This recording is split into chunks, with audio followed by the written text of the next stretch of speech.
Hi, and here we are restoring the Ransomes Ace MK2. Now this is the little plate here that goes on the front, on the handles. Sits about somewhere about there, I think. Now, obviously we've got the bolts here which hold the bottom part of the mower in, or the bottom blade in. Now you can see that I've sandblasted these and I've got all the tat off.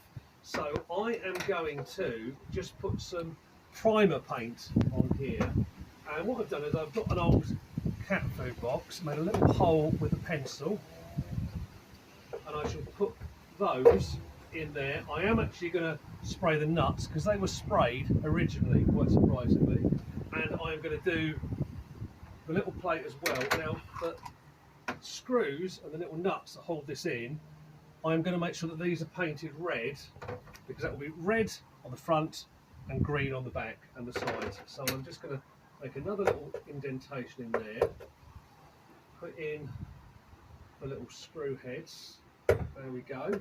So I shall just prime the tops so that they come out as red. I'm going to put my little bolts in the top of that so that they don't get lost. It's so much nicer if you paint for a nice warm sunny day. What I don't want is these things getting rusty, which is why I'm going to prime them. Now this handle here for the mower, getting the original Ransomes green paint is quite expensive to get a can of it. It's about 15-20 quid. So I've got the original green here, I've left some of it on, and I'm going to go down the car shop and see if I can get a close match, because after all it's an old mower, not a Rolls Royce. Now, I'm using red oxide primer paint, which can make the green paint on top look a little bit darker, so you have to be a bit careful of. But using red oxide primer does help against rust. So I've got a little spray booth over here, which is actually my shed. So I'm going to just pop these in the shed. I have got a bag of old tan in here, but I've got, you can see, an old little sheet tank. And I'm just giving this a good shake for a couple of minutes before starting the video, and I'm just going to spray it on now. There we go.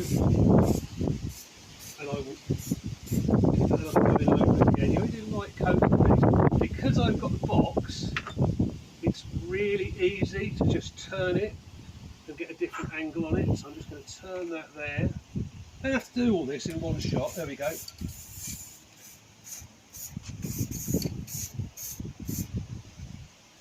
And so I shall leave that. Let's try and get the other corner there.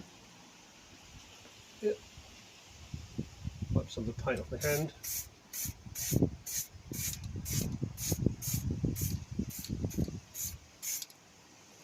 And I will just spray this upside down to get the rest of the paint out, so that it sprays again, and we're done. And I shall come back and give that another little coating of the red oxide, and then we'll get round to spray painting it as well.